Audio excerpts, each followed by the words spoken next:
最常遇到的问题就是发出声音叽叽叫。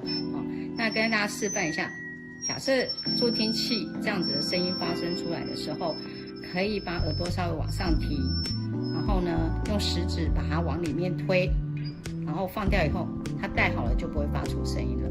好，再示范一次。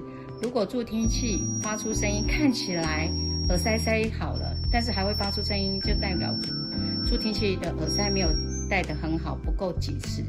那再往里面推，它就不会发出声音了。假设这些问题你都塞好了，还是会发生声音的话，代表可能它的管子漏音了，那就要回助听器公司更换新的管子。